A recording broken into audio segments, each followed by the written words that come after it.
I wanted to make a quick video just addressing this kind of social media buzz going around guys that have been with their significant other for a very long time and kind of made like their persona, their public persona, about their wife or their career based on it. For example, Adam Levine writing a lot of songs about his wife, very loving songs, his whole album. Um, John Mullally writing a lot of his stand-up about his wife and his love for her and the experiences they had shared. And the most recently, Ned Fulmer from the Try Guys, who was the guy who talked about his wife a lot, being his persona, having a date night cookbook out with his wife and a podcast and all that. His whole career wrapped up in his relationship with his wife. And a lot of conservatives are kind of taking the stance of, this is a issue that needs to be rectified. The issue being the commitment of a man and a wife to each other, the vows that they take to be taken seriously, and whether it's a religious ceremony or a spiritual one, vowing to mate with a partner for life, to be with a partner, to love them and care for them through the highs and lows of life. It's a very sacred bond and promise to another person, in whatever way you kind of do that with your partner. And so I was like thinking, how would you be able to kind of show a solution to that? How can you show people that cheating is not cool, it's morally wrong? Is that imposing your morals on other people? But there have been studies that show that, if you cheat, or it does make you more unhappy in the long run. And most couples that stick it out end up being happier in the long run. So these studies have been done many, many times over. And that's kind of the point. It's like, how are you going to produce a solution to long-term commitment issues without examples of long-term commitments? And so the solution I think of is people that have been in long-term commitments being an example to others, showing them what it's like, giving their advice to younger couples or other couples that are going through problems, not unsolicited, of course, like people who actually want to work towards a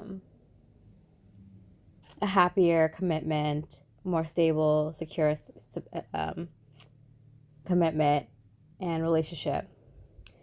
There are people out there, so many couples that may not have the most perfect relationship, but they're happy and they're there for each other and they care for each other and support each other. At the end of the day, that's what matters. You choose to build a life together, and things are going to get tough at times, but you can rely on the other person. At the end of the day, they're the one who knows you best. They're the one who has been there for you. They know what you would do in a situation when you're too messed up to think straight. Not what they think is best for you, but what you would do in that situation if you had your head on straight. That person. And so I'm going to go to the Try Guys example, but yeah, Ned Fulmer married, had 2 kids. Alex from the Try Guys YouTube channel, also one of the producers, was engaged to someone that she's been in a relationship for 10 years with. And I kind of want to zoom out to a higher perspective. Because, a lot of people, a lot of the other Try Guys, were engaged or getting married, or, in a long-term commitment. Also, they didn't start out that way. They went through their 20s and early 30s building this kind of family life for themselves. And it was kind of cool to see that transition from the parts that I've seen.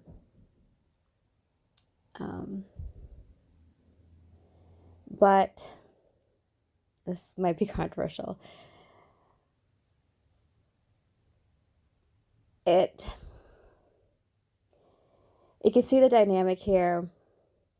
First of all, they're in a career that's very public. They show their face a lot. They have to act for the cameras. They have to put on a face. They have to entertain. They're in the entertainment industry. And also, they live in a very Hollywood-esque kind of area where everyone wants to get ahead and your looks matter and the people that you know matter. And, you're around a lot of other people with a lot of this kind of energy. And Ned is one of the first ones to get married and have kids. So it's difficult when the other people that you work with aren't on your level. Granted, they're all in committed relationships, but you're kind of ahead of the curve. And so it's hard to be wanting to expand in your relationship when you're kind of ahead of the curve of your colleagues and your friends. You kind of have to be always the one who's pushing forward, like, oh, what's next in a relationship? What do you have to look forward to afterwards? And it's like usually challenges after you have a couple of kids. It's hard to get the romance going. It's hard to find excitement in the relationship. You're kind of just overworked with just living, just your day-to-day responsibilities to your husband, wife, to your children, to your parents and siblings and grandparents and house and finances. It's overbearing, and obviously Ned found some sort of escapism, and Alex also finally reaching the level of engagement in her committed relationship probably was on the same boat. And it may be a blessing in disguise, for both of them personally, obviously, but for everyone around them to kind of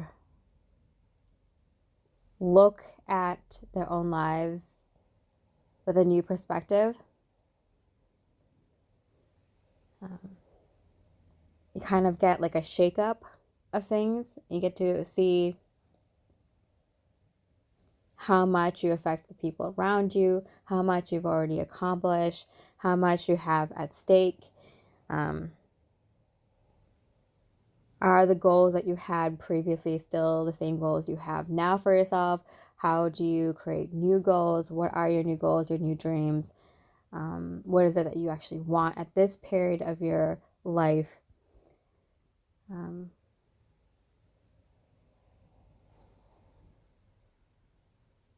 And do you like who you are right now? And if you don't, what can you do to change it? So yeah, these people are going to get a lot of flack from the audience, obviously. Um, but it kind of isn't like a lot of people are going to attack these individuals. And if you've been on a very, very spiritual journey, depending on how far you are, you're not going to react as strongly to these things happening because you see people for what they are. They're people that are going through things like everyone does, and it's easy to be critical on someone else until you've lived through their experiences and gone through the same things, right? Of course, not everyone would make those kinds of decisions, but who's to say you wouldn't or haven't made a similar kind of choice that you regret or don't in your own life? Um, it's tough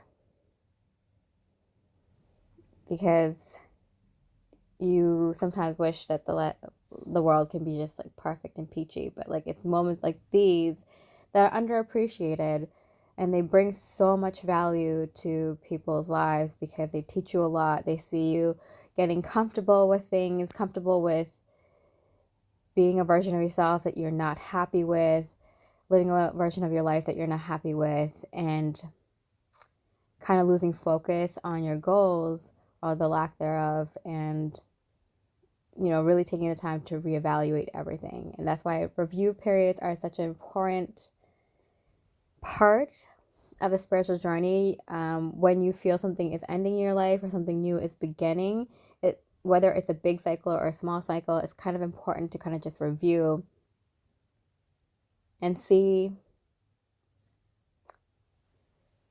how you feel about things, where you stand on things. Has it changed just slightly, or what did you learn? Um, this is something that spiritual folks in the spiritual line of work do almost daily or whenever it comes up. I'm to the point where if something bothers me or I feel a strong emotion about something, I deal with it right then and there and clear it, figure it out right then and there, or as fast as I can. Sometimes it takes days or weeks, depending on how big this situation or emotion is. But usually, at this point, if you just take 5-10 minutes to think about where is this emotion coming from and ask yourself the right questions, you can avoid the drama, unnecessary drama in your life, criticizing others. Because honestly, criticizing others is just criticizing a part of yourself. Would you be mad at yourself for doing something similar? Or if you were to do something similar, would you be down on yourself? Um, why does it make you so angry that someone else does something like that you don't approve of? Um, these kinds of questions. Anyway, that's enough of a rant. But yeah, if I got to end on a point, it's long-term commitments, if anything, is a unique experience in life, and it's a journey worth taking for most people. It will give you the most richest awards and the most interesting challenges that are divinely made and procured just for you. And that's why your life is very interesting. And that's why making long-term commitments, whether it's to a car, a home, or a person that you love dearly, is a quest, a chance, an opportunity worth taking. It's an experience lived through your eyes that the divine gets to experience with you. And it is miraculous because there's something different to just trying something, experiencing something, giving something a chance, like a hobby or going on a date, versus putting your heart and soul into a person, a project, a relationship, a goal. That's when you see the biggest payoffs, the biggest miracles, the biggest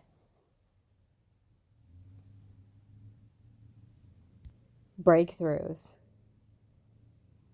And it's something that you can only experience for yourself. Right? Much love and light.